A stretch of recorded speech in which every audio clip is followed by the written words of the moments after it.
آنکھ کا تارا یہ زیادہ ہے اور ہم کم ہیں. ابا کی آنکھ کا تارا وہ زیادہ کیوں تھے؟ اس لیے کہ ان میں نیکی، طہارت، پاکیزگی یہ چیزیں حضرت یعقوب علیہ السلام کو زیادہ نظر آتی تھیں. بعض بچے جو اچھے ہوتے ہیں نا بچپن سے ہی اچھے ہوتے ہیں، بچپن میں ہی ان میں کچھ ایسی کوالٹیز ہوتی ہیں کہ لگ جاتا ہے کہ یہ بچہ نیچر کے لحاظ سے بہت اچھا ہے. بچے تو ویسے سبھی نیچر کے لحاظ سے اچھے ہوتے ہیں لیکن کچھ زیادہ ہی اچھے ہوتے ہیں. ہمارے شیخ حضرت مفتی رشید احمد صاحب کی آپ سوانح اگر پڑھیں گے تو آپ کو پتہ چلے گا وہ بچپن سے ہی بہت اچھے تھے. ان کی سوانح میں لکھا ہے کہ کبھی والدین ان کے والد ان کو بازار لے کر جاتے تھے تو انہوں نے کبھی بازار میں اپنے والد سے کوئی چیز نہیں مانگی. ایسا کیسے ہو سکتا ہے بچہ کچھ چیز دیکھ کے مانگے نہیں؟ بچپن میں کہ مانگنا نہیں ہے، بس کبھی نہیں مانگا ابا سے کہ یہ دے دو. تو یہ بچپن سے ہی تھا. تو یوسف علیہ السلام میں بچپن سے ایسی صلاحیتیں تھیں کہ ابا کی توجہ، محبت ان کی طرف زیادہ.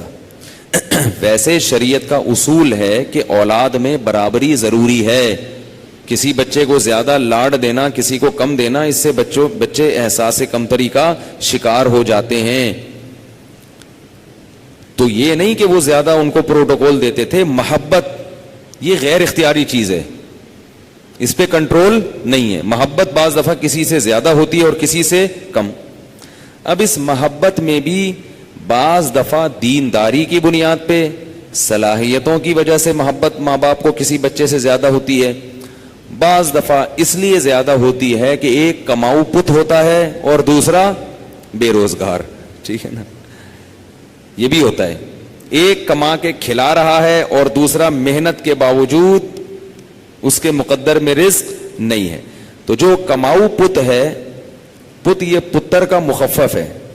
پنجابی میں بیٹے کو پتر کہتے ہیں، تو پتر کی شارٹ فارم اس کا ساشا کیا ہے؟ پت. تو جو کماؤ پت ہے وہ باپ اور ماں کی آنکھوں کا تارا ہوتا ہے. جو صحیح طرح سے کما کے نہیں کھلاتا اسے گھر میں بھی گالیاں سننے کو ملتی ہیں، محلے میں بھی ہر جگہ سے دھکے پڑتے ہیں اس بیچارے، حالانکہ وہ کوشش کر رہا ہوتا ہے، مقدر میں روزی نہیں لکھی ہوتی. تو بعض دفعہ اس لیے محبت زیادہ ہوتی ہے کسی سے، لیکن یہ محبت کی بنیاد اچھی نہیں ہے. انبیاء کو اگر اس بیس پہ محبت ہوتی تو یعقوب علیہ السلام کو 9 بیٹوں سے زیادہ ہوتی. تبھی تو وہ کہہ رہے تھے وَنَحْنُ عُصْبَةٌ، ہم طاقتور جماعت ہیں، پھڈوں میں، جھگڑوں میں، لڑائیوں میں باپ کے کام آئیں گے. یہ کہاں سے کام آئے گا باپ کے؟ تو چھوٹا ہے. سمجھ رہے ہو؟ تو پتہ یہ چلا کہ انبیاء کی سیرت پہ اگر چلنا ہے تو صلاحیتوں کی بنیاد پہ محبت زیادہ کیا کرو، باقی چیزوں کو دوسرے درجے میں رکھا کرو. وہ بھی ہونی چاہیے لیکن دوسرے درجے میں. تو اب بھائیوں نے یوسف علیہ السلام کو خواب آیا، انی رأیت 11 کوکبا. ابا کو بتایا کہ میں نے خواب دیکھا کہ 11 ستارے اور سورج اور چاند مجھے سجدہ کر رہے ہیں. ابا کو آ کے بتایا. باپ بھی پیغمبر تھے، انہوں نے کہا کہ یہ بہت پیارا خواب ہے اور مجھے اللہ سے امید ہے، یجتبی کا ربو کا، میری اولاد میں اللہ نے تجھے سلیکٹ کر لیا ہے. یار ایک بات بڑی دل چاہتا ہے آپ لوگوں کو بتانے کا. قرآن سے، احادیث سے یہ پتہ چلتا ہے کہ تقوی، للہیت، یہ بہت ان میں وراثت کا بڑا دخل ہوتا ہے. وراثت کا، وراثت سمجھتے ہو؟ جیسے آپ کو باپ کی وراثت ملتی ہے نا، ایسے ہی اگر آپ تھوڑی محنت کرو گے، باپ میں تقوی ہوگا تو آپ کو تھوڑے پہ زیادہ مل جائے گا بنسبت اس کے کہ جس کے باپ میں پرہیزگاری نہیں ہے. یہ بس اللہ کی رحمت ہے. یعنی اگر کوئی شخص نیک ہے، اس کی اولاد کو نیک بننے کے لیے زیادہ پاپڑ بیلنے کی ضرورت نہیں ہے. وہ تھوڑا کرے گی، اللہ اسے وہاں تک لے جائے گا باپ کی وجہ سے. تو یہ والدین کا جو تقوی ہے نا، یہ ٹرانسفر ہوتا ہے کس میں؟ اولاد میں. سورہ کہف میں اللہ تعالیٰ نے، وہ واقعہ آئے گا انشاءاللہ بیان میں، کہ موسیٰ علیہ السلام کو حضرت خضر کے پاس بھیجا. ایک دیوار گرنے والی تھی، حضرت خضر نے سیدھی کر دی. انہوں نے بتایا کہ میں نے اس لیے سیدھی کی ہے کہ اس دیوار کے نیچے یتیم بچوں کا خزانہ ہے، اگر یہ دیوار گر جاتی تو لوگ اس خزانے پہ قبضہ کر لیتے۔ اللہ نے مجھے کہا کہ اس دیوار کو سیدھا کرو، کیونکہ کانا ابوہما صالحا، ان بچوں کا باپ نیک آدمی تھا۔ غیب سے اللہ نے اس دیوار کے سیدھا کرنے کا انتظام کیا کہ باپ نیک تھا تو بچوں کو ضائع ہونے سے بچاؤں گا میں۔ تو جب یہ جوان ہو جائیں گے نا، ان کو پتہ چلے گا، پھر خود خزانہ نکال لیں گے وہاں سے۔ تو جب اللہ کسی کی دنیا کی اتنی فکر کر رہے ہیں باپ کی وجہ سے، تو آخرت کی فکر نہیں کریں گے؟ اس پر کسی کو یہ اشکال نہ ہو کہ جس بیچارے کا باپ نیک نہیں ہے اس کا کیا قصور ہے۔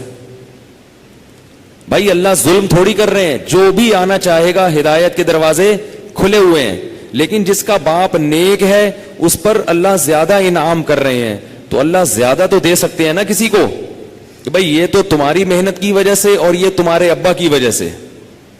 تو اب آپ دیکھو نا، اسحاق علیہ السلام کو نبوت کیوں ملی؟ کیونکہ وہ ابراہیم علیہ السلام کے بیٹے تھے، اللہ کے خلیل کے بیٹے تھے۔ یعقوب علیہ السلام کو نبوت کیوں ملی؟ بولو نا، اسحاق علیہ السلام کے بیٹے اور ابراہیم علیہ السلام کے پوتے۔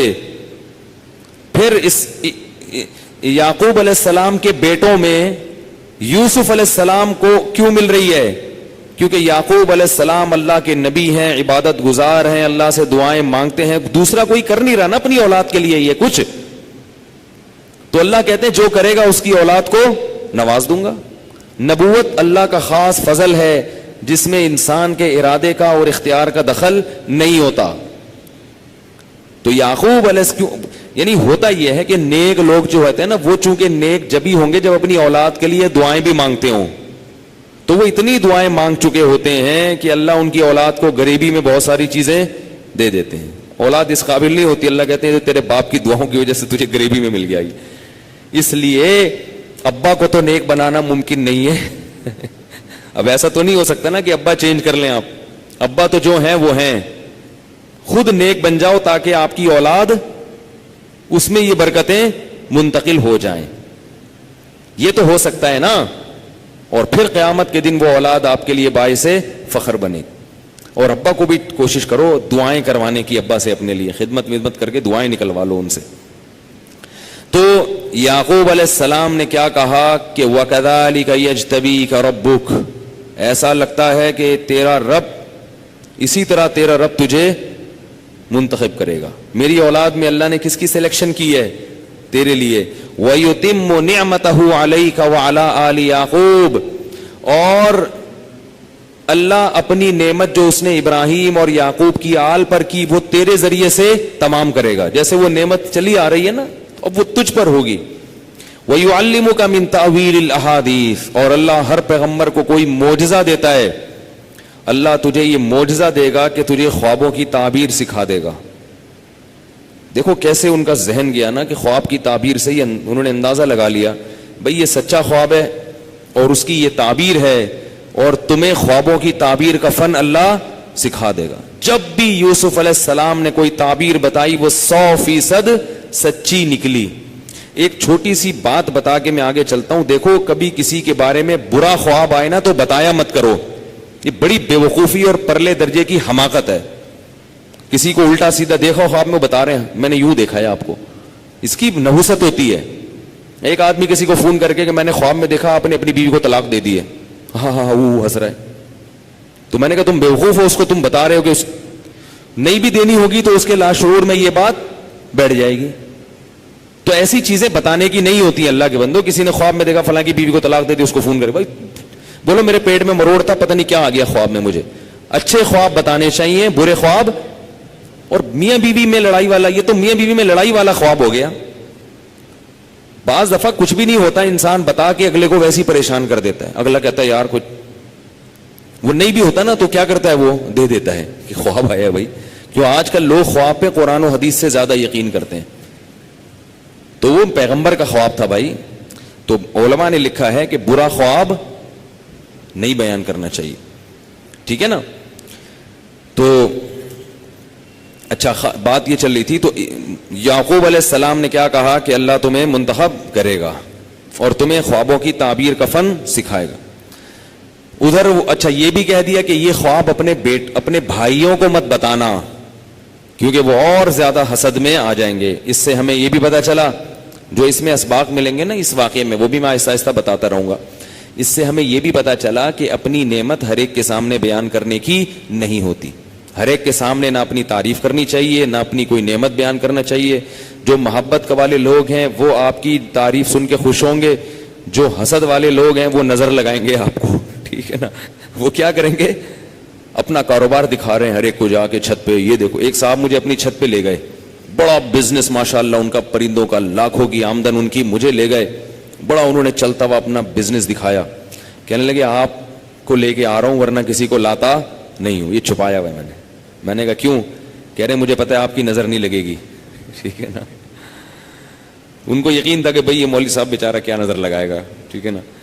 تو بہت اچھا کہ شریعت کا بھی یہی حکم ہے کہ خام خامے شو بازیاں مت کرو. کوئی ضرورت ہے تو ایک الگ بات ہے, خام خامے لوگوں میں دکھا رہے ہیں یہ میری اتنی, میری یوں, میری یوں, میرے یوں. لوگوں کو حسد ہوتا ہے, محبت بہت کم لوگوں کو ہوتی ہے. آپ کے غم کو دیکھ کے رونے والے تو آپ کو مل جائیں گے, آپ کو ہنستا دیکھ کے ہنسنے والے بہت کم ہوں گے. لوگ کہیں گے ہنس کیوں رہا ہے, ٹھیک ہے نا, یہ کیوں ہنس رہا ہے, اتنے تھوڑے پیسوں میں کیوں ہنس رہا ہے یہ, ٹھیک ہے نا. تو اس پہ لوگوں کو وہ ہوتا ہے, جیلسی ہونا شروع ہو جاتی ہے. اللہ ماشاءاللہ سب ایک جیسے نہیں ہوتے, بار بار کہتا ہوں جو بیان سننے والے ہیں ماشاءاللہ وہ سارے اچھے لوگ ہیں. تو انہوں نے کہا اپنے بھائیوں کو مت سنانا. ادھر بھائی ویسے ہی پلان کر رہے تھے کہ یار ابا کا لاڈلا زیادہ ہے یہ. دیکھو پہلے زمانے میں باپ کی کتنی عظمت تھی لوگوں کے دلوں میں کہ اولاد باپ کا نور نظر بننا چاہتی تھی. آج کل باپ کو لفٹ کرانا اولاد نے چھوڑ دیا ہے. اور پتہ ہے یعقوب علیہ السلام کے بچے ان کو لفٹ کرانا کیوں چاہتے تھے؟ اس کی ایک وجہ یہ بھی تھی کہ وہ زیادہ تھے. جب بچے زیادہ ہوتے ہیں تو کمپٹیشن اسی حساب سے ہوتا ہے. ایک دو بچوں میں یہ محبت نہیں ہوتی. باپ کی عظمت ہی, ماں کی عظمت ہی جب ہی ہوتی ہے جب ماتحت زیادہ ہوں. آئی نا سمجھ میں؟ نہیں آئی تو رہنے دیں, جیسے چل رہے ہیں نا وہی ٹھیک ہے. تو اب کیا ہے کہ سارے بھائی مل گئے, انہوں نے پلان بنایا. میں اگر آیتیں قرآن کی پڑھوں گا نا تو بیان بہت لمبا ہو جائے گا. میں جلدی بس مفہوم مختصر بیان کرتا ہوں. یہ قصہ واقعہ میں نے پچھلے سال بہت ڈیٹیل میں بیان کیا یوسف علیہ السلام کا, وہ بھی آپ یوٹیوب پہ سن سکتے ہیں. تو بھائیوں نے پلان بنایا اور یہ ارادہ کیا اقتلوا یوسف, یوسف کو قتل کر دو یا ایسی زمین میں ڈال دو جا کے کہ باپ بھول جائے اس کو. نتیجہ کیا نکلے گا؟ یخلو لکم وجہ ابیکم, تمہارے باپ کا چہرہ تمہارے لیے خاص ہو جائے گا, اس کی ساری توجہ تمہاری طرف ہو جائے گی. ایک نے مشورہ دیا کہ بھئی قتل کرنے کی کیا ضرورت ہے, ہمارا جو مقصد ہے وہ تو قتل کے بغیر بھی حاصل ہو سکتا ہے. ہم اسے کسی کنویں میں ڈال دیتے ہیں اور مسافر لوگ آئیں گے اسے اٹھا کے لے جائیں گے. پہلے زمانے میں تو غلام بکتے تھے, تو غلام بنا کے کہیں بیچ دیں گے, ہماری نظر سے دور ہو جائے گا. کیونکہ یعقوب علیہ السلام رہتے تھے گاؤں میں اور خرید و فروخت کہاں ہوتی ہے؟ شہروں میں, تو کہیں شہر لے جا کے بیچ دیں گے. بالآخر وہ ابا کے پاس آئے اور ابا سے کہنے لگے ابا آپ کو کیا ہو گیا, آپ جو ہے ہم پہ اعتماد ہی نہیں کرتے. چھوٹے بچے یوسف کے بارے میں, اس کو لے جاتے ہیں ہم, تھوڑا جنگل میں کھائے گا پیے گا اور ذهبنا نستبق, وہاں جا کے ہم کھیلیں گے کودیں گے, انجوائے کر لے گا تھوڑا سا. ابا نے کہا کہ مجھے ڈر ہے کہ کہیں اس کو بھیڑیا نہ کھا لے, جنگل میں لے کے جاؤ گے. انہوں نے کہا لئن اکلہ الذئب ونحن عصبہ, اتنے بڑے بڑے بھائی جس کے موجود ہوں, ان کے ہوتے ہوئے چھوٹے بھائی کو بھیڑیا کھا لیں تو ہم سے زیادہ بدتر تو پھر کوئی ہے ہی نہیں. دیکھو جب بھی کسی کا فساد کا پروگرام ہوتا ہے نا تو کیسے اسٹائل میں وہ بات کرتا ہے کہ یہ کیسے ہو سکتا ہے بھائی, اٹ ازنٹ پاسبل, ٹھیک ہے, یہ تو ممکن نہیں ہے. تو کیا ہوا, لے گئے ان کو. ابا نے کہا ٹھیک ہے بھائی. جب لے کر گئے ہیں اور ان کو کنویں میں ڈال دیا تو شام کو واپس آئے ہیں روتے ہوئے, اور قمیص پہ یوسف علیہ السلام کی قمیص پہ خون لگا دیا جھوٹا کہیں سے لے کے, اور کہنے لگے انا ذهبنا نستبق, ہم دوڑ کا مقابلہ کر رہے تھے, یوسف کو ہم نے اپنے گھر سامان کے پاس چھوڑ دیا اور بھیڑیا اس کو کھا گیا. اور کہنے لگے وما انت بمؤمن لنا ولو كنا صادقین, ابا ہم کتنا ہی سچ بول رہے ہوں ہمیں پتہ ہے کہ آپ ہماری بات کا یقین نہیں کریں گے, کیوں آپ ہمیں تو ہماری تو کوئی ویلیو نہیں ہے نا اس گھر میں. لوگ ایسے ہی کہتے ہیں نا, ہماری تو کوئی ویلیو اس گھر میں ہے ہی نہیں, میں تو کچھ بھی بولوں گا ہم تو یہی بولیں گے جھوٹ بول رہے ہو, یہی بولو گے کہ کیا بول رہا ہوں, جھوٹ. اس سے ہمیں کیا پتا چلا؟ نمبر 1, تفریح بھی جائز ہے. پیغمبر اپنے بچوں کو کہاں بھیج رہے ہیں؟ جنگل میں تفریح کے لیے. تو کوئی مولوی بیچارہ اگر پکنک پہ چلا جائے تو اس پہ انگلی بولو نا مت اٹھایا کرو یار. کوئی سوئمنگ پول میں تیر لے بیچارہ کہیں, یا کوئی پکنک پہ چلا جائے شیر دیکھنے, لومڑی دیکھنے, یا جنگل میں چلا جائے, تو یہ تقوی کے منافی نہیں ہے. اگر یہ تقوی کے منافی ہوتا تو یعقوب علیہ السلام اپنے بچوں کو پکنک پہ نہ بھیجتے. ہاں جائز پکنک ہونی چاہیے, ناجائز نہیں ہونی چاہیے. تو یعقوب علیہ السلام نے کہا سولت لکم انفسکم امرا, تمہارے نفس نے کوئی بات گڑھ لی ہے, ایسا نہیں ہے جیسا تم کہہ رہے ہو. تم پہلے سے حسد کر رہے تھے, کچھ چکر ہے. اب چکر کیا ہے, کہاں سے انکوائری کریں, یہ بتانے والا کوئی بھی نہیں ہے. اور قرآن کہہ رہا ہے وہ بیٹے روتے ہوئے آئے تھے, روتے ہوئے, یبکون, رو رہے تھے, ہائے ابا بھائی, ہائے بھائی کا یہ ہو گیا, ہائے بھائی کو بھیڑیا کھا گیا, ہائے اللہ ہوئی اللہ. قاضی شریک, بہت بڑے قاضی گزرے ہیں حضرت عمر کے دور میں, ان کے پاس ایک عورت روتی ہوئی آئی, اپنے شوہر کے مظالم بیان کر رہی, ہائے میرا شوہر ایسا, ہائے میرے شوہر نے یہ کر دیا, ہائے. تو وہاں ایک بڑے عالم بیٹھے ہوئے تھے, وہ بھی بیچارے رونے لگے, یا روئے تو نہیں, صورت رونے جیسی بن گئی. انہوں نے کہا حضرت یہ بہت مظلوم خاتون ہے, اس پہ کچھ کریں, اس کا کیس بڑا تگڑا ہے. انہوں نے کہا رونا اس بات کی دلیل نہیں ہے کہ یہ مظلوم ہے, کیونکہ یعقوب علیہ السلام کے بیٹے بھی روتے ہوئے آئے تھے. تو اس لیے یاد رکھو, آج کل یہ ہوتا ہے میاں بیوی کے کیس میں یا ویسے خاندانی جھگڑوں میں, جو زیادہ رو رہا ہوتا ہے اس کو لوگ مظلوم سمجھتے ہیں. زیادہ رونے والا مظلوم نہیں ہوتا, جو بات دلائل سے یا اس طرح ہو وہ مظلوم ہوگا. بعض دفعہ شوہر رو رہا ہوتا ہے زیادہ, وہ چیخ رہا ہوتا ہے اچھل اچھل کے, ابے یہ ایسی ہے, ابے یوں ہے. تو ٹھنڈے دل سے بات سن کے تجزیہ کرنا چاہیے کہ کون غلط ہے اور کون صحیح. جذباتیت سے کام نہیں لینا چاہیے. یعقوب علیہ السلام نے کہا فصبر جمیل, اب کیا کرنا ہے, میرے پاس تو کوئی آپشن ہے نہیں سوائے صبر کے, اور صبر بھی جمیل. جمیل کا مطلب ایسا صبر جس میں ذرہ برابر بھی شکایت نہ ہو. کوئی آپشن نہیں ہے نا, کوئی انکوائری نہیں ہے. جھوٹا کیسے ثابت کروں میں تمہیں؟ سوچو کیا دھچکا لگا ہوگا. بیٹا مر جائے نا اتنا غم نہیں ہوتا, اتنا چہیتا بیٹا جس سے امیدیں وابستہ ہوں اور حسن میں بھی انتہا کو پہنچا ہوا ہو. حدیث میں آتا ہے اکیلے یوسف علیہ السلام کو اس کائنات کا آدھا حسن دیا گیا ہے. اس کائنات میں اللہ نے جتنا حسن تقسیم کیا اس کا آدھا اکیلے کس کو ملا ہے؟ یوسف علیہ السلام کو. تو بیٹا ایسا ہو تو کیا جذبات ہوں گے, اور کتنے بڑے پیغمبر کو اللہ نے اتنے بڑے غم میں مبتلا کر دیا. اس سے پتا چلا کہ مصیبتیں آنا, پریشانیاں آنا, یہ اس کی علامت نہیں ہے کہ اللہ آپ سے ناراض ہے. بعض دفعہ اللہ آپ سے خوش ہوتا ہے اس لیے بھی دے دیتا ہے غم, نوازنا چاہتا ہے, اللہ آپ کو بلند مرتبہ دینا چاہتا ہے. بہرحال ہم سب کو اللہ سے دعا مانگنی چاہیے کہ اللہ ہمیں غموں سے دور ہی رکھے, اللہ سے عافیت مانگنی چاہیے. تو کہا فصبر جمیل. وجاء سیارۃ, اللہ فرماتے ہیں قافلہ گزرا, ڈول ڈالا, دیکھا ایک بچہ, یا بشرا ھذا غلام, ایک دم چیخنے لگے, ارے مبارک ہو یہ تو لڑکا ہے. ڈول سے اس لڑکے کو نکالا. اب وہ ڈر لگ رہا ہے ان کو کہ جس کا بچہ ہو کہیں وہ پہنچ نہ جائے, تو کہنے لگے اس کو فوراً بیچو, بازار میں لے جا کے قیمت نکالو اس کی بس, کیونکہ اصل مالک مل گیا تو مسئلہ خراب ہو جائے گا. قرآن کہتا ہے وَشَرَوْهُ بِثَمَنٍ بَخْسٍ دَرَاهِمَ مَعْدُودَةٍ, چند ٹکوں کے بدلے میں مصر میں ان کو بیچ دیا کہ بھئی اصل مالک نہ مل جائے, اصل مالک نہ مل جائے, تھوڑے سے پیسوں میں جلدی سے بیچو, پیسے نکالو. تو دنیا میں اکثریت اسی طرح کی 2 نمبر ہی ہے. میں ایک دفعہ ٹرین میں سفر کر رہا تھا, میرے ہاتھ میں سیکو 5 گھڑی تھی, جیسے کہ کچھ دن پہلے بھی تھی, آپ نے دیکھی ہوگی وہ بھی غائب ہو گئی, پتہ نہیں کہیں رکھی ہے تو بندہ اٹھا کے لے گیا, یہ کیا ہو گیا واللہ وال.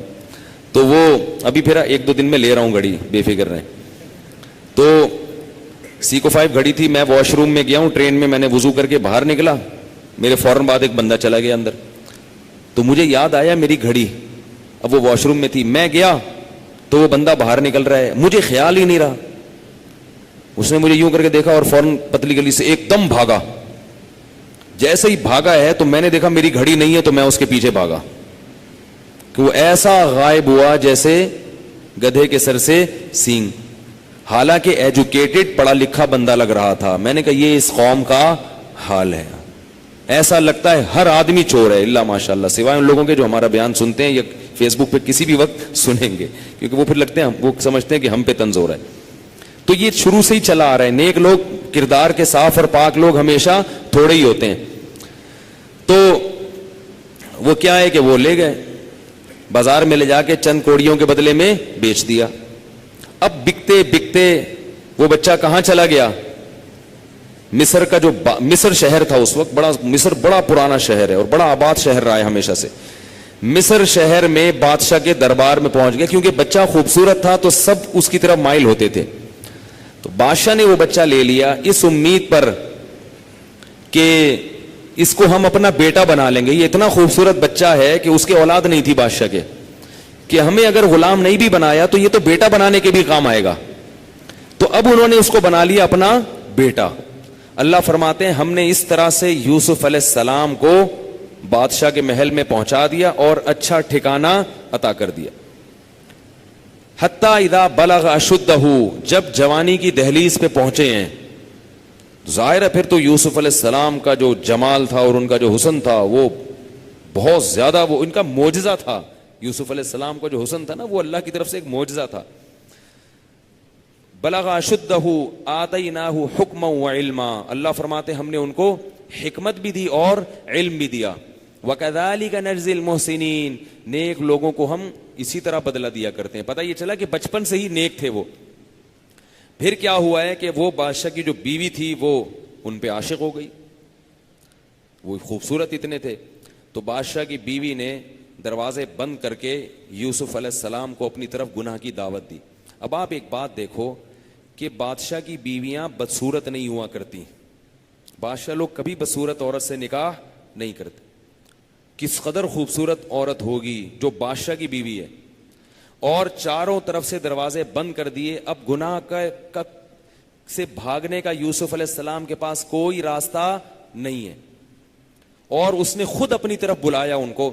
قرآن کہتا ہے وَلَقَدْ هَمَّتْ بِهِ وَهَمَّ بِهَا, جیسے جس کو زلیخا کہا جاتا ہے, واللہ عالم یہ نام کسی صحیح حدیث میں نہیں ہے لیکن اسرائیلی روایات میں ہے کہ وہ جو زلیخا تھی نا اس کے دل میں تو رغبت تھی. اللہ فرماتے ہیں کہ یوسف کے دل میں بھی خواہش پیدا ہوئی, کیونکہ یہ تو ایک نیچرل ہے نا. انبیاء میں 40 مردوں کے برابر قوت ہوتی ہے,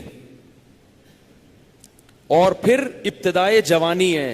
ابتدائے جوانی میں انسان میں جتنی شہوت ہوتی ہے اتنی پوری زندگی میں کبھی بھی نہیں ہوتی. ابتدائے جوانی ہے, اور دعوت کون دے رہی ہے؟ انتہائی خوبصورت جوان عورت. اور گناہ کرنے میں کوئی رکاوٹ نہیں ہے, بدنامی کا کوئی خوف نہیں ہے, کیونکہ بدنام کرنے والی تو عورت ہوتی ہے نا. بدنامی کا کوئی خوف نہیں ہے, بھاگنے کا کوئی راستہ نہیں ہے. کوئی اور ہوتا بولتا بھائی میرے بس میں تو اب کچھ بھی نہیں ہے, اب تو دروازے بند ہیں, تالے لگ گئے دروازوں پہ, میں کہاں سے بھاگوں گا.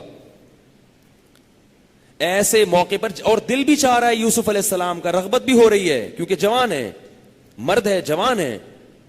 لیکن قرآن کیا کہتا ہے کہ یوسف علیہ السلام نے اس موقع پر کہا معاذ اللہ, اللہ کی پناہ, انہو ربی احسن مثوایا, وہ میرا رب ہے, اس نے کنویں سے نکال کے مجھے ایسا محل دے دیا, ٹھکانہ دے دیا, اب میں اس کی کیسے نافرمانی کروں گا.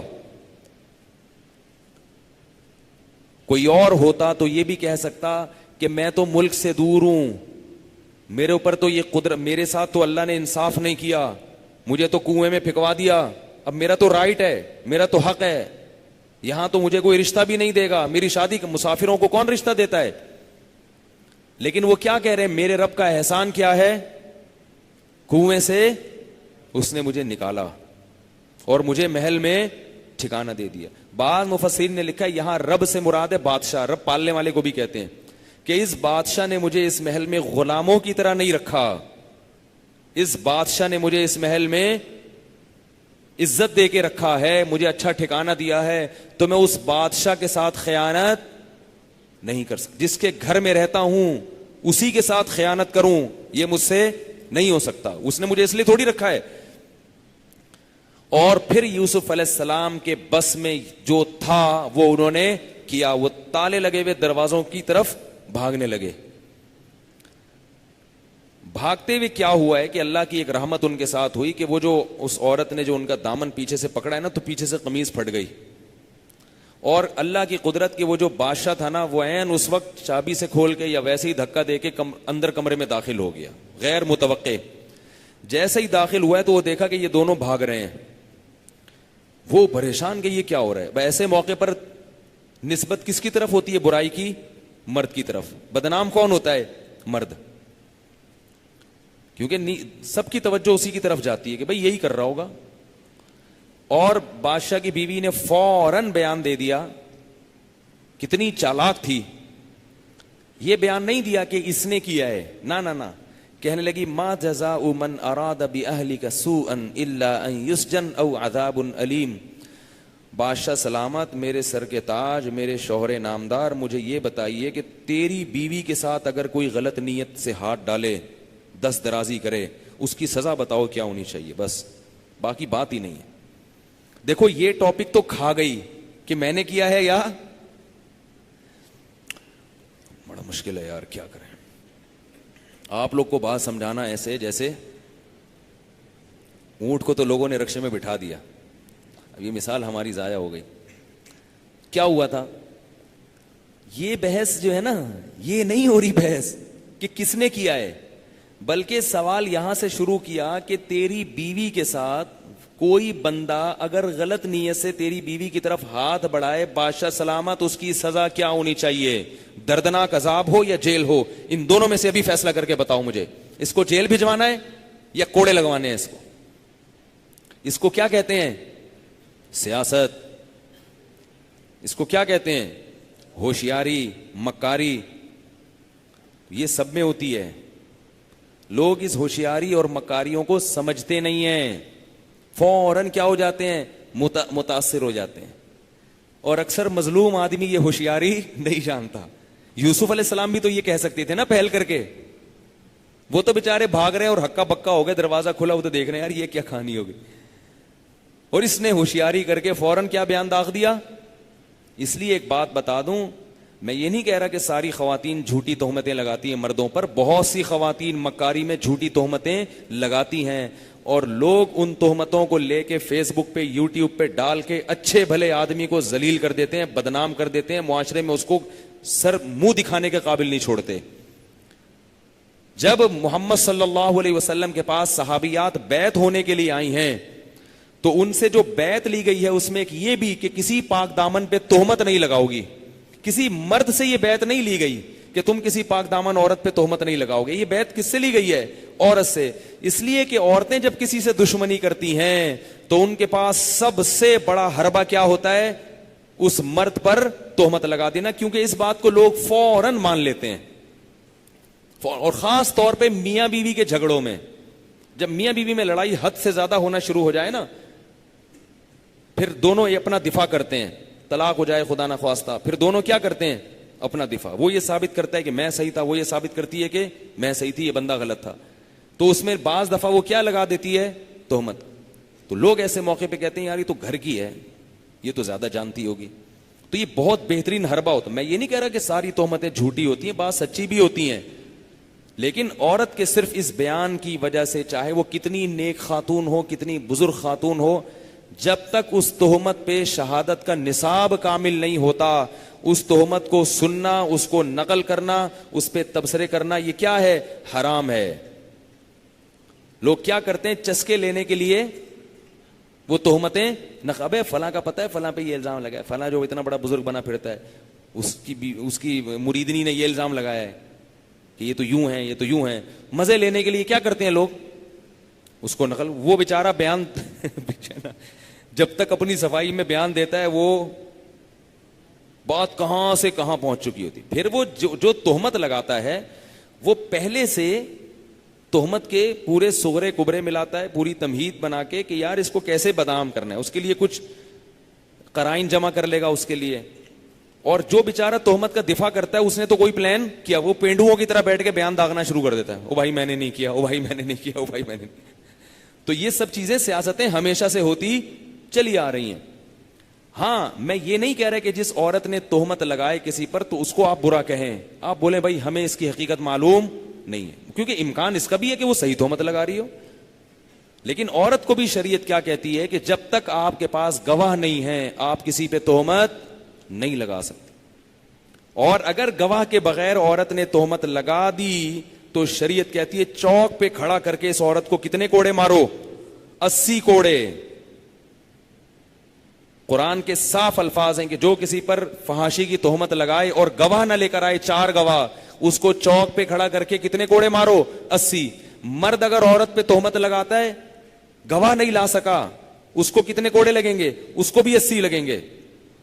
زنا کی سزا ہے 100 کوڑے اور تہمت لگانے کی سزا ہے 80 کوڑے.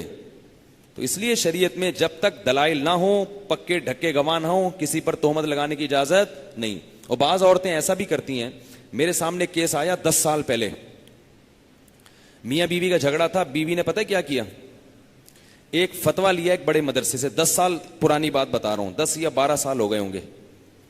عورت نے اب دیکھو بالکل وہی زلیخا والی کہانی, فتویٰ یہ لیا عورت نے کہ میرے شوہر نے میری بیٹی کے ساتھ معاذ اللہ برائی کی ہے.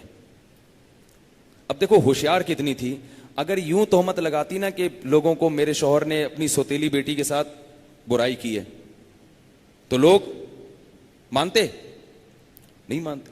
بہت سے کہتے غلط کہہ رہی ہے, بہت سے کہتے صحیح کہہ رہی. وہ اتنی ہوشیار تھی, اس نے استفتاء یہ لیا مدرسے سے کہ میرے شوہر نے میری بیٹی کے ساتھ اس طرح حرکت کی ہے تو کیا میرا نکاح اپنے شوہر کے ساتھ باقی ہے یا نہیں. علماء کرام سے درخواست ہے کہ اس مسئلے کا کیا لکھیں جواب, اور اپنے شوہر کا نام بھی ڈال دیا اس میں. بالکل زلیخا والا کیس ہے یا نہیں ہے؟ زلیخا یہ نہیں کہہ رہی کہ اس نے کیا ہے کہ نہیں کیا, کہہ رہی بھائی یہ ہو گیا, یہ ہو رہا ہے, یعنی اس نے یہ کیا ہے, اب اس کے ساتھ سلوک کیا ہونا چاہیے. اصل جو ہے نا کہ یہ اس پر تو کوئی ثبوت نہیں ہے. کہہ رہی بھائی میں تو اپنے لیے پوچھ رہی ہوں کہ بھائی میرے میاں نے میری بیٹی کے ساتھ ایسی حرکت کی ہے. میں نے پرسوں مسئلہ بتایا تھا نا حرمت مصاہرہ کا, کہ سوتیلی بیٹی کے ساتھ اگر ناجائز تعلق ہو گیا تو بیٹی تو حرام تھی ہی, بیٹی کی ماں بھی ہمیشہ کے لیے حرام ہو جاتی.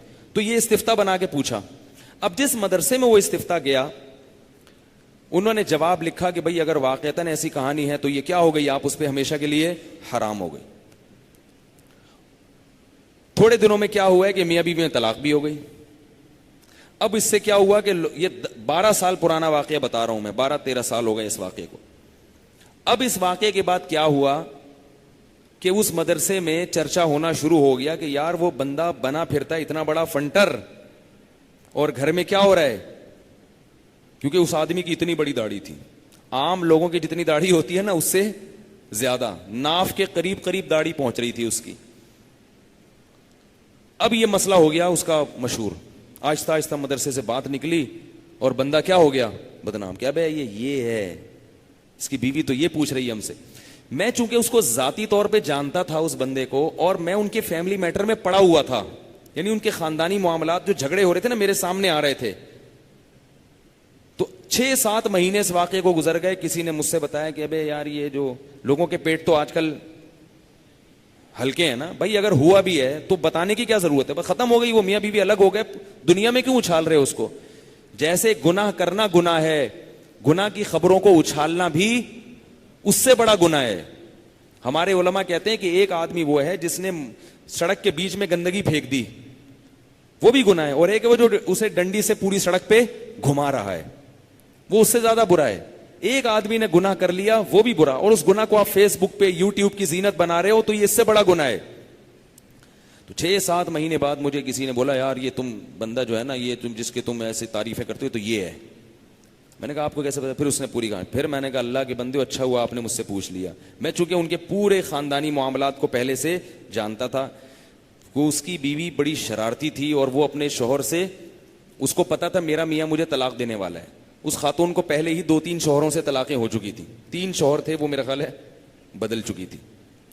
وہ 3-4 شوہروں کو بدل کے آئی تھی وہ. تو اب کیا تھا کہ وہ اب اس سے بھی ہونے والی تھی طلاق. یہ میرے پاس آتے تھے. اس وقت ایک بڑے عالم تھے جو شہید ہو گئے, وہ بھی زندہ تھے, ان کے پاس بھی یہ میٹر آیا. ان سب نے یہی فیصلہ کیا تھا کہ بھائی آپ اس عورت کو طلاق دے دو. اب اس نے بدنامی سے بچنے کے لیے کہ مجھے طلاق تو ہونے ہی والی ہے, ایک استفتاء بنایا, ٹھیک ہے نا, اور استفتاء بنا کے کیا کیا, ایسی چالاکی سے کیا کر دیا, وہ پورا بدنام ہو گیا. تو ہمارے ہاں کسی کو بدنام کرنے کے لیے کسی گواہ کی ضرورت نہیں سمجھی جاتی. میں یہ نہیں کہہ رہا کہ جتنی عورتیں اس طرح الزام لگاتی ہیں غلط ہوتا, بعض دفعہ صحیح بھی ہوتا ہے, لیکن ہمیں اس بحث میں پڑھنے کی ضرورت نہیں ہے کہ یہ صحیح ہے یا غلط ہے. ہمیں کیا ہے بھائی, فتویٰ لے لیا, اگر آپ کو اطمینان ہے کہ ایسا ہوا ہے, علیحدگی ختم.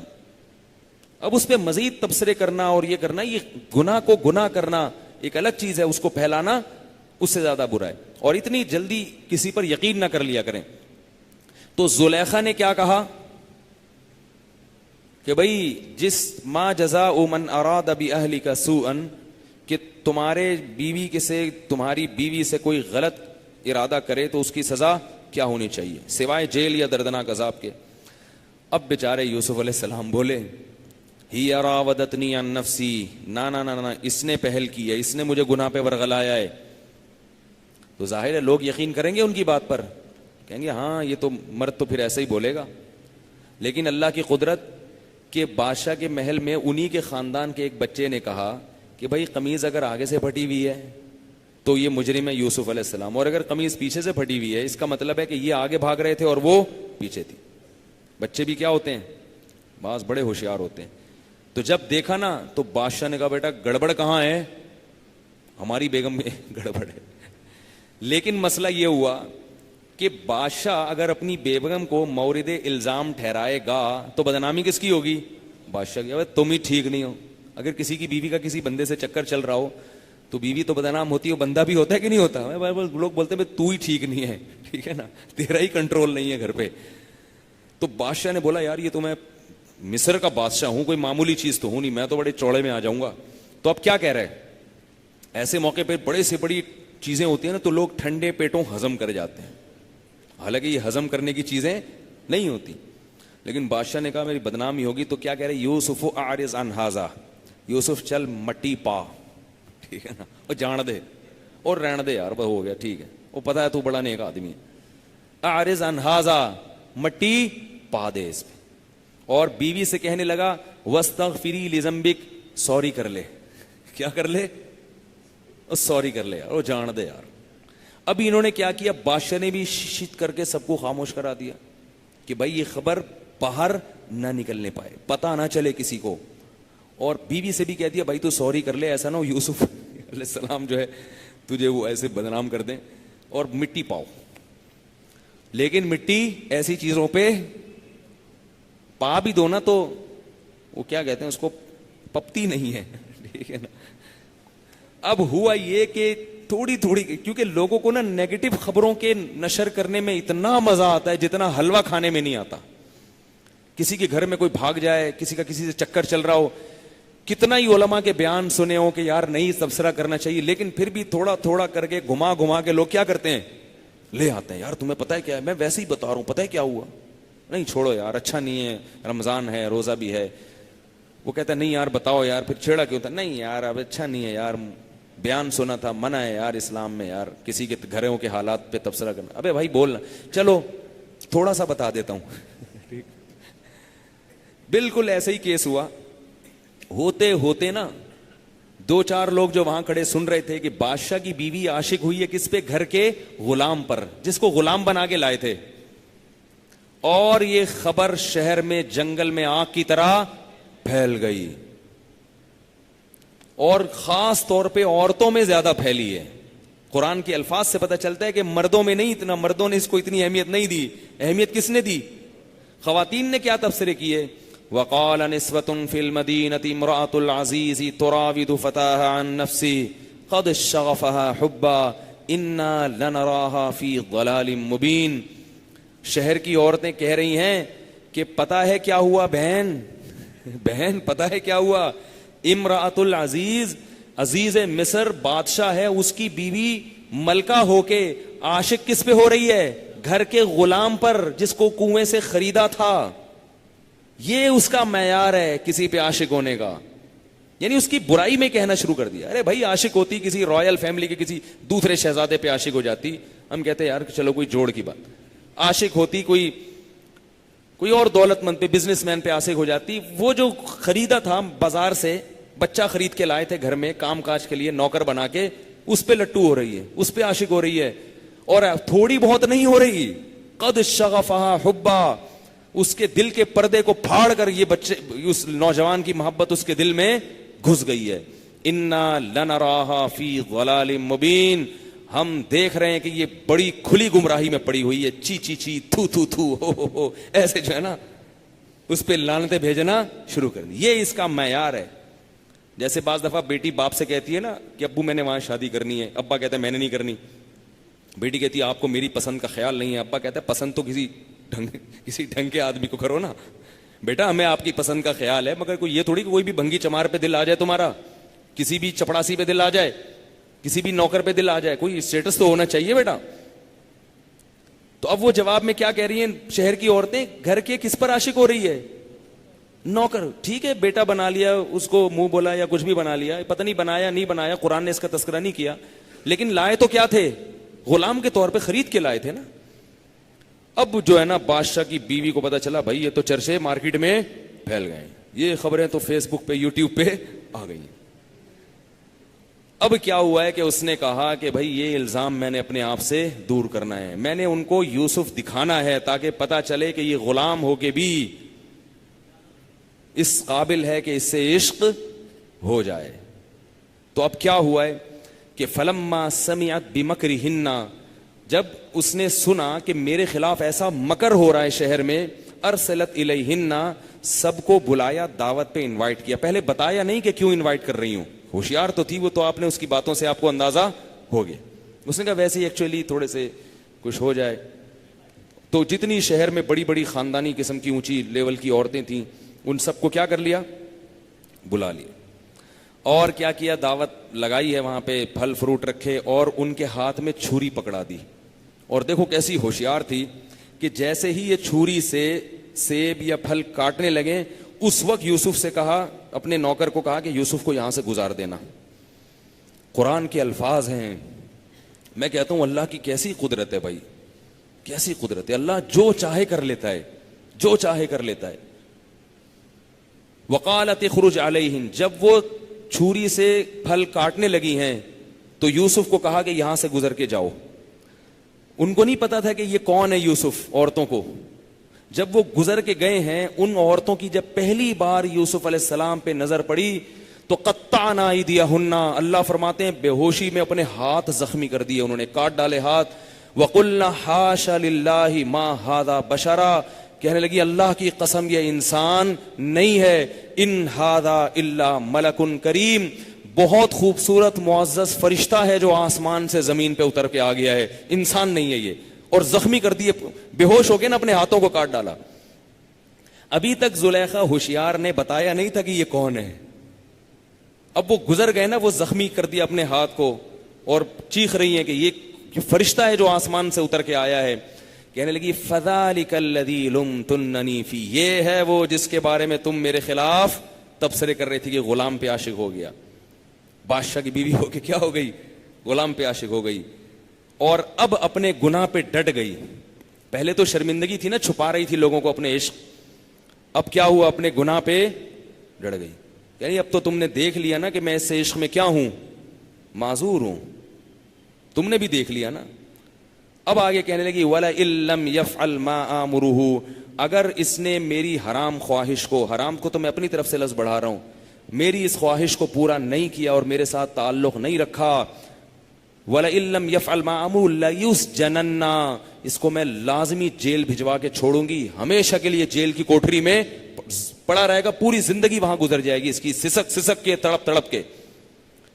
لَيُسْجَنَنَّ وَلَئِن لَّمْ يَفْعَلْ مَا آمُرُهُ لَيُسْجَنَنَّ, میں اس کو کیا کر دوں گی, وَلَئِن لَّمْ يَفْعَلْ مَا آمُرُهُ لَيُسْجَنَنَّ وَلَا يَكُن مِّنَ الصَّاغِرِينَ, اور یہ ہمارے محل میں جو اس کی عزت ہے وہ عزت بھی ختم, قوم کے پست لوگوں میں آ جائے گا یہ. جب یوسف علیہ السلام نے یہ دیکھا, یہ بات سنی, کتنی بڑی آزمائش ہے حضرت یوسف کی. اپنے اوپر قیاس نہ کریں. آج کل تو صحتیں ہی نہیں ہیں. 40 مردوں کے برابر پیغمبر میں, اور جوان خوبصورت, اور اتنی اونچے خاندان کی عورتیں بیٹھی ہوئی ہیں. تو ان عورتوں نے بھی یوسف علیہ السلام کو ورغلانا شروع کر دیا کہ دیکھو ایک بادشاہ کی بیوی ہے, وہ تم پہ عاشق ہے, تو کیا جا رہا ہے اگر تم اس کی خواہش پوری کر دو. یوسف علیہ السلام نے اس موقع پہ اللہ سے دعا مانگی. قال, دعا کیا مانگی؟ رب السجن احب الی مما یدعوننی الی. اے اللہ, مجھے جیل کی زندگی زیادہ محبوب ہے اس گناہ سے جس کی طرف مجھے یہ دعوت دے رہی ہیں. آج کتنا آسان کر لیا زنا کو. نہ کوئی اتنی حسین عورت ہوتی ہے جیسی زلیخا تھی, نہ اتنے مواقع ہوتے ہیں, لیکن زنا کو کتنا ہلکا سمجھ کے نوجوان طبقہ کرتا ہے. اگر زنا ہلکی چیز ہوتا تو یوسف علیہ السلام اس سے اتنا دور نہ بھاگتے, اور اللہ سے یہ نہ کہتے اللہ ساری زندگی کے لیے جیل میں چلا جاؤں, میں برداشت کر لوں گا, مجھے اس عذاب سے نکال لے, مجھ سے زنا نہ ہو جائے. اللہ کیوں یوسف علیہ السلام کی اس دعا کو ذکر کر رہے ہیں؟ اس لیے کہ یوسف کو معلوم تھا کہ اللہ کو زنا سے کتنی نفرت ہے, اور ڈر رہے ہیں کہ میں کس عذاب میں پھنس گیا, کس مصیبت میں پھنس گیا. یہاں کوئی میرا جاننے والا نہیں ہے, میرا باپ نہیں ہے, میرا بھائی نہیں ہے, ایک اکیلا نوجوان ان عورتوں کے بیچ میں, اور وہ سب مجھے ملامت کر رہی ہیں اور سب دعوت دے رہی ہیں, اور میں بھی جوان ہوں, میرے دل میں بھی شہوت ہے, رغبت ہے. اب اللہ سے گڑ گڑا کے دعا مانگ رہے ہیں, اے اللہ مجھے جیل کی زندگی زیادہ محبوب ہے اس گناہ سے جس کی طرف مجھے یہ دعوت دے رہی ہیں. وَإِلَّا تَصْرِفْ عَنِّي كَيْدَهُنَّ, اگر تو نے میری مدد نہ کی اس موقع پر, تو نے میری مدد نہ کی اس موقع پر, اصبو الیہن واکم من الجاہلین, اے اللہ میں ان کی طرف مائل ہو جاؤں گا اور جاہلوں میں سے ہو جاؤں گا, میں بھی جہالت والا کام کر لوں گا. کبھی پیغمبر اپنے تقوی پر فخر نہیں کرتے, اس لیے ہر موقع پہ انسان کو اللہ سے دعا مانگنی. اپنے تقوی پر کبھی فخر نہ کریں کہ میں بچ جاؤں گا, میں بڑا فنٹر ہوں بھائی, کوئی نہیں مجھے بگاڑ سکتا. اللہ سے کیا کہہ رہے ہیں؟ اللہ تیری مدد نہ ہوئی تو میں اس کی طرف مائل ہو جاؤں گا. اللہ فرماتے ہیں فاستجاب له ربه, رب نے ان کی دعا کو سن لیا. فصرف عنه كيدهن, اور ان کے دل کو تھام لیا اور ان کی تدبیروں کو ان سے دور کر لیا. بچ گئے, وہ دوبارہ بچ گئے. اب ہوا یہ ہے کہ شہر میں یہ خبر اور زیادہ پھیلنا شروع ہو گئی. لوگ اب مرد بھی اس میں پڑ گئے. لوگ کہنے لگے کہ اگر بادشاہ کا قصور, بادشاہ کی بیوی کا قصور نہیں تھا, قصور یوسف کا تھا, تو یوسف کو سزا کیوں نہیں مل رہی؟ بات آ رہی ہے نا سمجھ میں؟ اس کا مطلب ہے کہ قصور کس کا ہے؟ چلو عورتیں تو مطمئن ہو گئے نا یوسف علیہ السلام کو دیکھ کے محل میں, باقی پورا شہر تھوڑی مطمئن ہوگا. وہ تو نہیں, وہ تو یوسف علیہ السلام کو دیکھا بھی نہیں تھا انہوں نے. اب وہ سب کیا کہنے لگے کہ گڑبڑ کہاں ہے؟ بادشاہ کی بیوی میں ہے, ورنہ اس کو سزا کیوں نہیں مل رہی؟ بادشاہ نے کیا کیا؟ اپنی عزت کو بچانے کے لیے حضرت یوسف کو جیل میں ڈال دیا. کتنا بڑا ظلم. اور اللہ فرماتے ہیں طویل عرصے جیل کی کوٹری میں پڑے رہے. دیکھو گناہ سے بچے ہیں اور بجائے فائدے کے مشکلات میں چلے گئے. آپ داڑھی رکھتے ہیں, آپ کو جاب نہیں ملتی, تو یہ جاب نہ ملنا اللہ کی طرف سے آپ کے لیے رحمت ہے, اس کو عذاب مت سمجھو. آپ کو نماز کی وجہ سے جاب سے نکالا جا رہا ہے, نکل جاؤ, جاب چھوڑ دو, نماز مت چھوڑو. جو اللہ آپ کو رزق دے رہا ہے وہ ساری حرکتیں آپ کی نوٹ کر رہا ہے, وہ آپ کو ضائع نہیں کرے گا. وہ دیکھ رہے کہ میرے لیے قربانی ہے. یہ ہمارے ایک دوست کا واقعہ سنا ہے کہ دبئی میں ایک جاب کی آفر آئی, داڑھی کی وجہ سے کمپنی نے بولا کہ نہیں ہے. بہت زبردست جاب تھی. تو کمپنی کا جو مالک تھا نا, جو انٹرویو کے لیے جس نے بندے کو بٹھایا ہوا تھا, وہ خود کراچی فلائی کر کے آیا ہے اور کہا کہ آپ کو انٹرویو میں فیل کیوں کیا؟ اس نے کہا میری داڑھی کی وجہ سے. اس نے کہا آپ کی کوالیفیکیشن تو بڑی زبردست ہے. تو نہ صرف یہ کہ اس کو جاب دی ہے, بلکہ پہلے سے بھی زیادہ جو اس کو سیلری مل رہی تھی نا, وہ بھی کئی گنا زیادہ تھی. اور کچھ دنوں کے بعد اس کو اس جگہ بٹھا دیا جو انٹرویو لینے کے لیے بیٹھا ہوا تھا.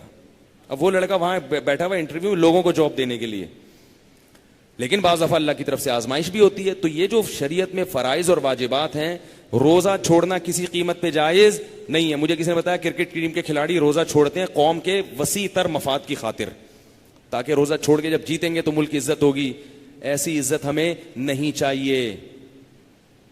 روزہ رکھنا پڑے گا. اگر کوئی نہیں رکھ رہا گناہگار ہے, ٹھیک ہے, آپ اس کو برا بلا نہ کہیں, مگر آپ اس کی طرف سے دفاع بھی نہیں کریں, اللہ کو غضب آئے گا اس پہ.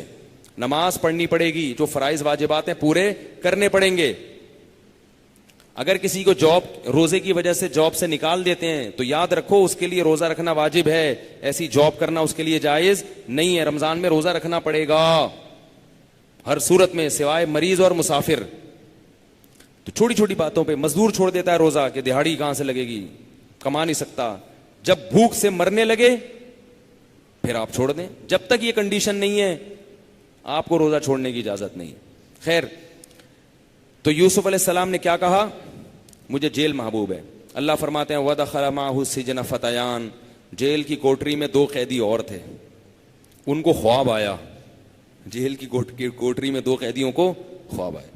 ایک نے کہا کہ انی ارا احمل فوق رأسی خبزا, اے یوسف علیہ السلام کے پاس آئے, کہنے لگے کہ مجھے خواب آیا ہے کہ میرے سر پہ ایک چنگیری رکھی ہوئی ہے, اس میں روٹیوں کے ٹکڑے ہیں, جو پرندے آ کے روٹیوں کے ٹکڑے کھا رہے ہیں. دوسرے نے کہا کہ مجھے خواب آیا کہ میں انگور نچوڑ کے شراب بنا رہا ہوں. اور پھر یوسف علیہ السلام کے پاس آئے کہ آپ ہمیں اس کی تعبیر بتائیں. انا نراک من المحسنین, ہم اس جیل میں نا سب سے زیادہ نیک آپ کو سمجھتے ہیں. تو نیک آدمی جہاں بھی جائے گا اپنی خوشبو بولتے کیوں نہیں پھیلائے گا. تعویذ گنڈو دم دروس سے نہیں, ورنہ یہ عامل جیل میں جا کے نا دم درو شروع کر دیتا ہے, اپنا نیک ہونا ثابت کرتا ہے. یہ والا نہیں, وہ نماز روزے میں لگے ہوئے تھے, عبادت میں, اور ان کے چہرے پہ ایک رونق تھی. تو جیل کے قیدیوں نے کیا اندازہ لگایا, بھائی یہ بندہ سب سے زیادہ کیا ہے, نیک لگ رہا ہے, اس کو تعبیر. سے یہ بھی پتہ چلتا ہے کہ نیک لوگ تعبیر تک جلدی پہنچ جاتے ہیں. صحیح ہے نا, نیک لوگ تعبیر تک جلدی پہنچ جاتے ہیں. تو نیک لوگوں سے خواب کی تعبیر پوچھنی چاہیے, مگر مجھ سے پوچھنے پر پابندی ہے. ایک تو میں نیک نہیں ہوں, آپ لوگ کے خیال میں ہوں گا, اللہ ہی جانتا ہے کون کتنا نیک ہے. دوسرا, میرے پاس خوابوں کی تعبیر بتانے کا ٹائم نہیں ہے. تیسرا, آج کل لوگوں کو خواب جو آتے ہیں وہ پیٹ میں گیس کی وجہ سے آتے ہیں. قبض کی بیماری عام ہے. جب آپ کے پیٹ میں گیس ہوگی, رات کو آپ سوئیں گے تو چھپکلیاں آئیں گی, چڑیلیں آئیں گی, سانپ آئیں گے, کیا کیا آئیں گے, وہ صبح اٹھ کے میرا دماغ کھاؤ گے. خواتین کو اپنی جٹھانیاں سانپ کی شکل میں نظر آتی ہیں, اور سانسیں جو ہیں ان کو چڑیل کی شکل میں نظر آتی ہیں. تو مجھے بتاتی ہیں کہ بھئی ایک چڑیل آئی. میں نے کہا آپ شادی شدہ ہیں؟ ہاں. میں نے کہا وہ ساس تھی. ٹھیک ہے نا. کہہ رہی نہیں ایک سانپ بھی تھی اس کے ساتھ. میں نے کہا وہ جٹھانی ہے. کہہ رہی ہاں وہ ہیں تو ایسے ہی. میں نے کہا ایسے ہی ہیں, تو خواب میں آ گئی. میں نے کہا ان کو آپ آتی ہوگی, ان کو آپ آتی ہوگی کسی خوفناک شکل میں. تو جب محبت ہوتی ہے تو اچھی شکل میں پبلک آتی ہے, جب نفرت ہوتی ہے تو. میں نے کہا آپ ساس سے محبت شروع کر دیں, فرشتے کی شکل میں آئے گی وہ. تو اس لیے ہم نے تعبیر بتا دے بھائی, بہت بڑی ٹینشن والا کام ہے. تو اور پھر فضول خواب آ رہے ہیں لوگوں کو. تو خیر بیان بہت لمبا ہو گیا, میں اس کو یہیں پہ بریک لگاتا ہوں, باقی حصہ انشاءاللہ کل. تو انہوں نے یوسف علیہ السلام کو آ کے کیا کہا, انا نراکا من المحسنین, آپ نیک آدمی ہیں, ہمیں جو خواب آیا ہے آپ ذرا اس کی تعبیر بتا دیں. تو پھر انشاءاللہ یوسف علیہ السلام نے ان کو اس تعبیر بعد میں بتائی, تبلیغ پہلے کی ہے ان کو. ٹھیک ہے نا. یہ بھی ہے کہ بھئی اپنا کام پہلے کرو. یہ ابھی آئے ہیں میرے محتاج بن کے, تو پہلے ان کو دین کی تبلیغ کرو. کیونکہ عام قیدیوں کے پاس جا کے سمجھاؤں گا نا, وہ تو بات نہیں سنیں گے, بولیں گے کیوں بھائی, یہ بھی آئے ہیں نا. تو جو جس کا مجبور ہوتا ہے نا تو اس کی بات سن لیتا ہے وہ. اللہ تعالی ہم سب کو سمجھنے کی, عمل کی توفیق عطا فرمائے. اور اس قصے میں واقعے میں جو اسباق ملتے ہیں ان اسباق سے ہمیں بھی سبق لینے کی توفیق عطا فرمائے. سبحانک اللہم و بحمدک نشہد ان لا الہ الا انت نستغفرک و نتوب الیک.